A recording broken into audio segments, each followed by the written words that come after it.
In this lecture, we are going to first discuss the creation of table of contents in MS Word, and then we'll cover a few other important topics. So we start with the table of contents.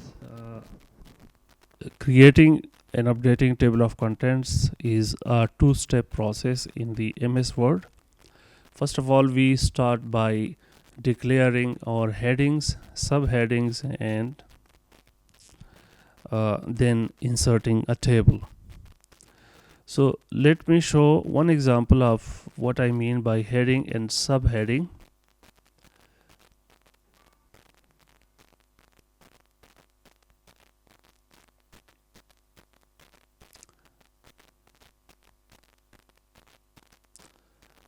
In this report, if we go to the table of content created by the author, you see that chapter 1 is a bit bolder and it has a unique formatting style. This is what we call heading number 1. The subheading under heading 1, like background, objectives, methodology, these are heading 2. So if we assign 1 to heading 1, the numbering for heading 2 will be 1.1, 1.2, 1.3. And if we have further headings, they'll be called heading 3. And the numbering that they will assume will be 1.3.1, 1.3.2, 1.3. So each subheading will borrow the numbers from its parent, and then it will attach its own numbering. So the first step in creating such a table of contents, we need to declare which are main headings, heading 1, which are heading 2, and which are heading 3. So let me close this document, and I'm going to a document that doesn't have those headings. Okay, so chapter 1, let's declare this as heading 1. I select this whole text, and in the home tab, if you go to the styles, this is the style menu, and there you can see heading 1. So if I click on this, it is our heading number 1. You can see that the default text is a bit green, and it is a bit blue, and it has a font size of 14 points, and it is bold. You can change that to your specification, because let's say we do not want the blue background. I would like to have the blue font text. I would like to have black font text, and I would also like to have 16 points. So now my heading 1 has its own unique and customized formatting. So this is my heading 1. Now this is subheading under heading 1, so it will be heading 2. Again, we go to the styles menu, and I click on heading 2. Again, it has a light blue font color. I would change that to black, and I would like to have font size of 14.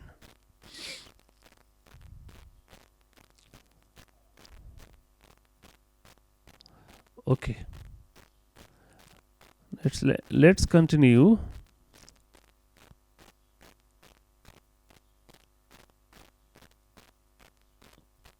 Let's continue with our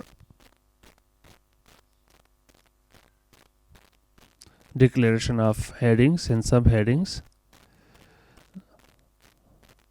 Okay, we have now second subheading. Click on that.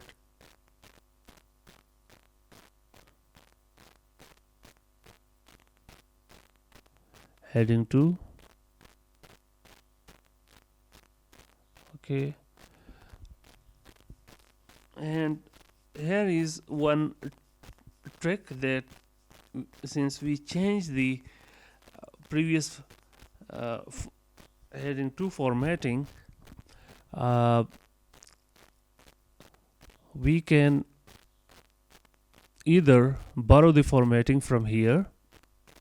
So if I want to borrow the formatting from here, I would select this text and click on the format painter. I double click, and now I select. So whatever formatting we had there, it will be borrowed, and it will be applied to the new area. So now, since I had double clicked, the format painter remains sticky, it doesn't go away. So now I click on the third one. Let me select also the one with that. I can continue formatting rest of the text,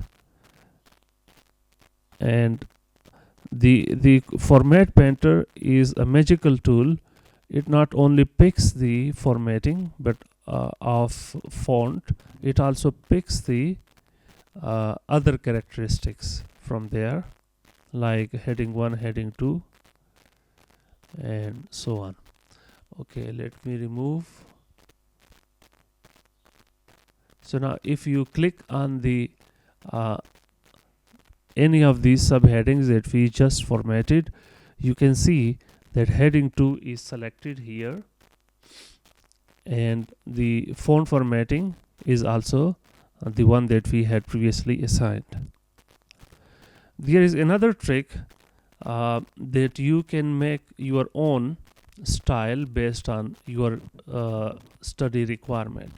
So if I go to the styles menu here and I click on create style, let's call it heading 2 IMS. So I call it heading 2 IMS so that I can recall it that this is the heading style defined by my institution. And now I go to the modify, name is heading 2 IMS, and I can now change the formatting here. Let's make it Times New Roman. Font is 14, it is black, and the style is based on heading 2.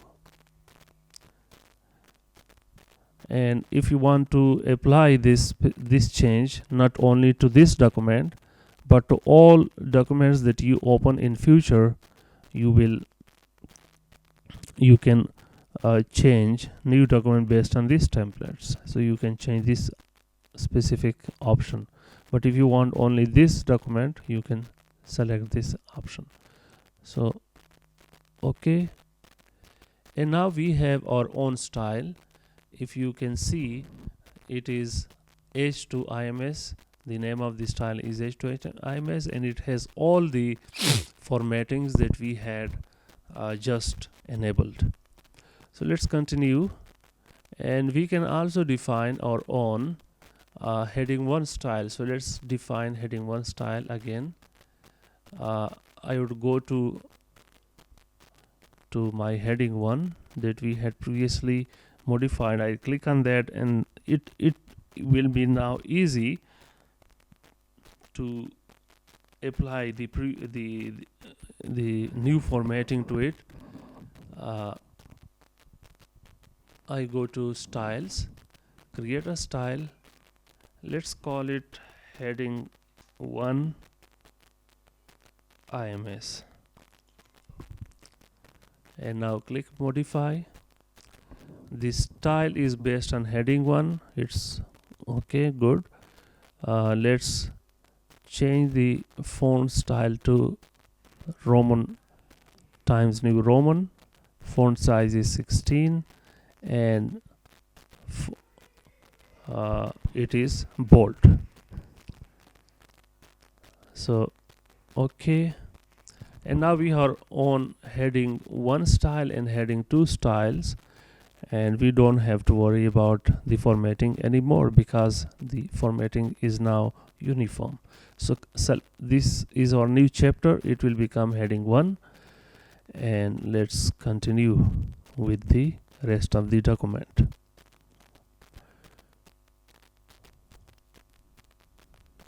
Okay, the author has not used any headings in the bibliography. Click on this heading 1. This is our heading 2 based on H2 IMS. Heading 2 H2 IMS. Heading 2, all these are heading 2. Okay, so we have now heading 3. These are heading 3.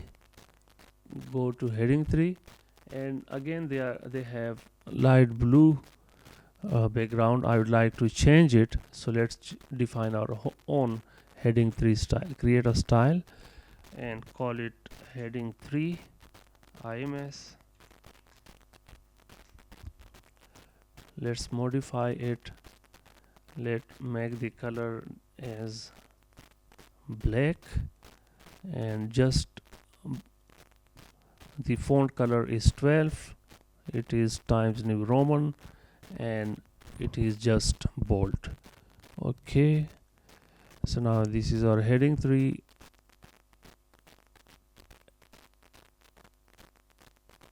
Heading 3. Actually this is heading 2, heading 3. This will be heading 4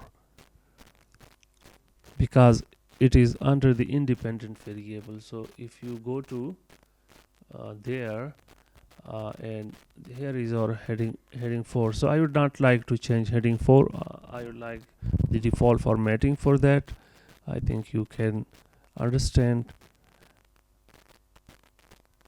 This is heading 2 and this is heading number 4.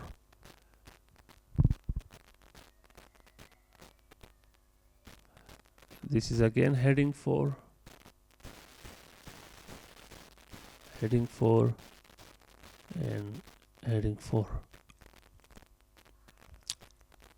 Heading 4.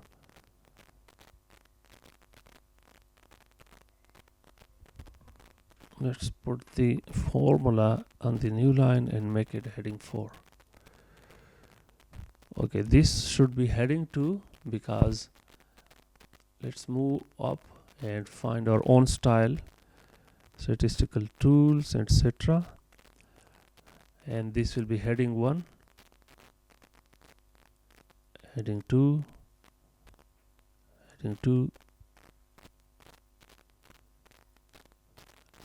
2,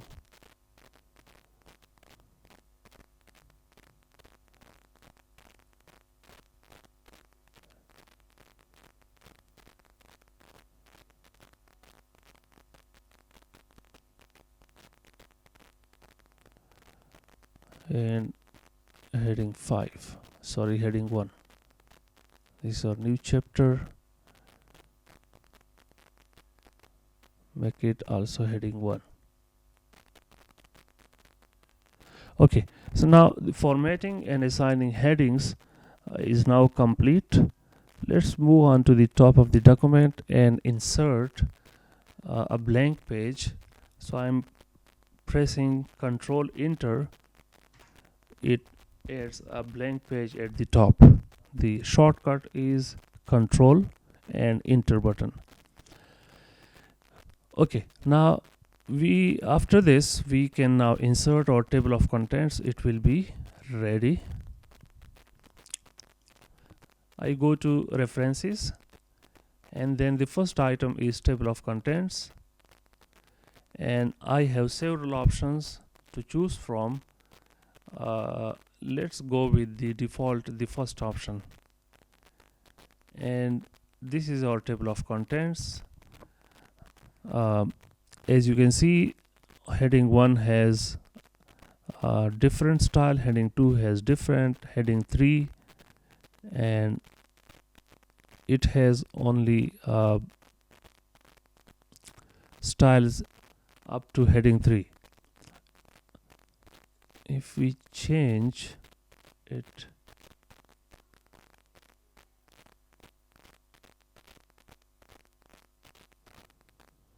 yes, so it all depends upon your requirement of the institutes, that how would you like to change the formatting of the table of contents. Okay, so please have some practice on this, and we shall then discuss some other topics. Until then,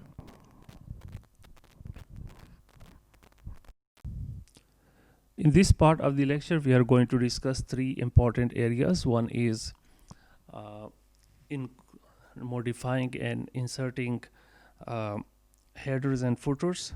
Second one is more inserting page numbers and changing the location of the page numbers. And third one is using different page numbers in different parts of the report. So for all these, I'm using a template document, the one that we have been working on. So let's say we have this report. In the first part of the report is okay, so we are using this report which has all these standard parts like the normal research report. We start with the title page of the report, then certificate of approval, declaration and dedication, abstract, then table of contents, and after that we have introduction. Okay, so from introduction we start the Arabic numbering 1, 2, 3, but before that, up till here, we use the Roman numbers, like this one, 1, 2, 3. So how do we do that? And actually the idea is to distribute the document into 2 sections, and we then assign page numbering to each section separately. So from page 1, from the title page of the document till the abstract and table of contents, including table of contents, we have numeric number, we have Roman numbering. So we will call until this part as the section 1 of the document. So till this point we can declare this as section 1, and after that and the rest of the document we declare it as a section 2. So if you go to insert, we have page breaks, and we have other options here. And if you go to the layout, even there we have more options to control the section and the page breaks. Okay, so here if I go to the breaks, you can give it good reading, because we have page breaks and then we have section break. So if I click next page, it will means that the new section will start from the next page. So right now I'm on page number 8. So if I click section break next page, the next section will start from page number 9. So let's click on that. Okay. So now we have divided the document into 2 sections. The before page number, up to page number 8, we have section 1, and after that we have section number 2. Now we go to page numberings, insert, and then we have in the insert menu header and footer. In the header and footer we have page numbers. So let's go to format page numbers. The numbering, you can see, you can choose whatever format would you would like to. So in the first section we are using the Romans. And the last 2 options, here is the trick. Page numbering continue from previous section. If you select this one, so it will one section and the second section will have regular page numbers. There will be no difference in the section numbering. But if I click on start at 1, 2, 3, so you can then see that the numbering will start from either 1 or 2. So if I start my at 1, means it will mean that a new section will start from just 1 and 2. Okay, so let's click on that.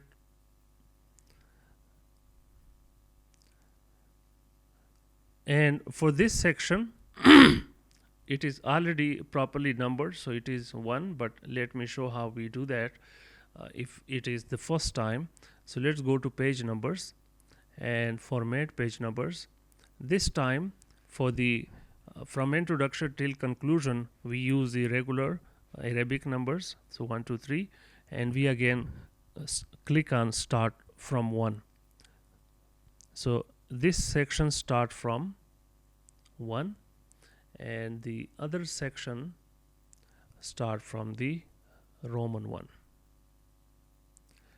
So we don't see any page number here.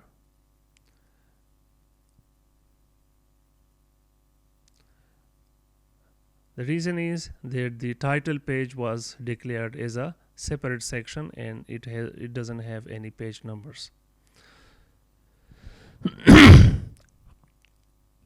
Okay, the same will be reflected in the table of contents.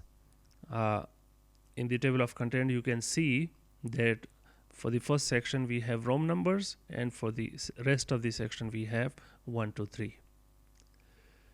Okay, what else can we do for the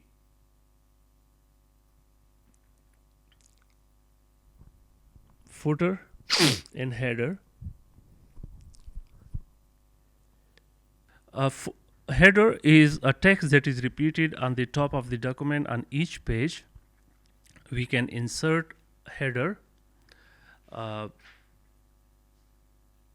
Before going in, toward the next topic, that is footer and header, we have a little bit of formatting that we can add to the page numbers. So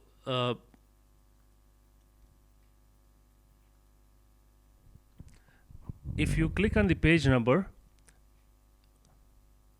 you can easily change the location of the page numbers where they will be shown. For example, if I want to show at the top, so in the top I have several options, whether it will be toward the left, center, or towards the right. And similarly, you might have seen that some of the reports also they have page and then pipe and then the text that it's a specific page. Okay, we can also add page numbers at the bottom of the table, so it is up to you where you want to show it.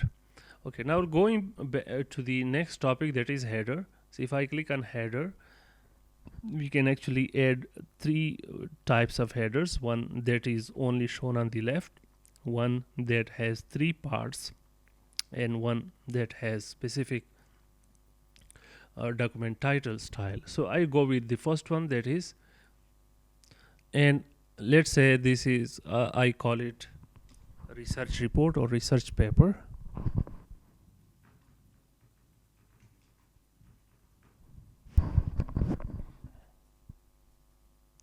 Okay, now research report, you see this specific text is now shown on all pages. So if it is the requirement of the document, in the research reports we do not have such text. But if your specific requirement is that you need to have this specific text on each page, so you can do that.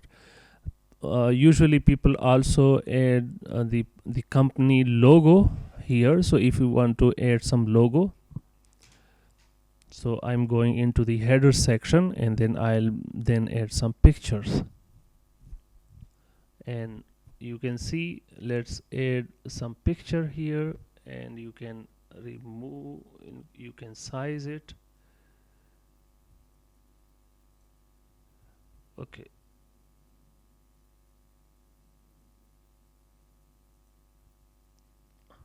and now the specific logo will show on each page. And you can do the same for the footer. So click footer, and then you click on that. So whatever you want to add, you can add it here. What if you want to remove the footer or the header? So you double click on this area and you delete the text, and then now it is removed.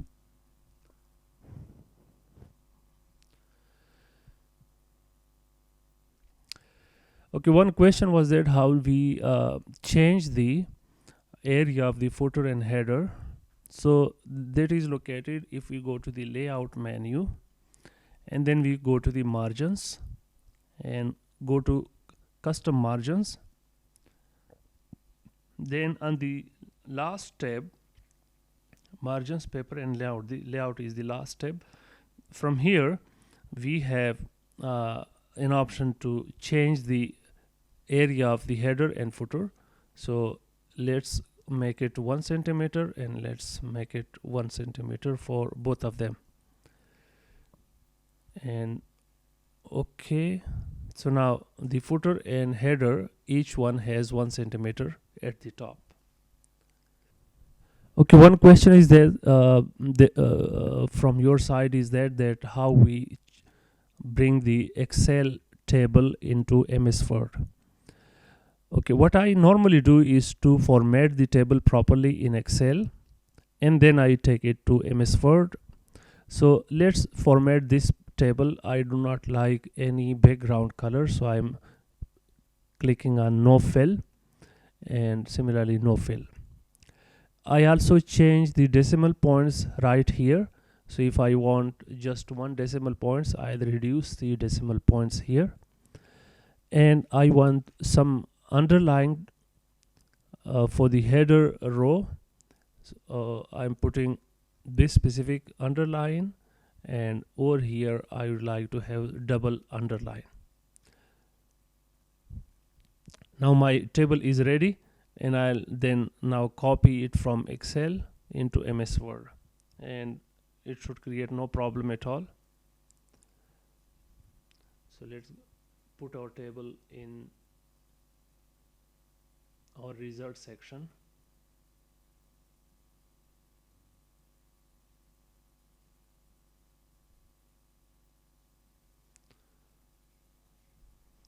Okay,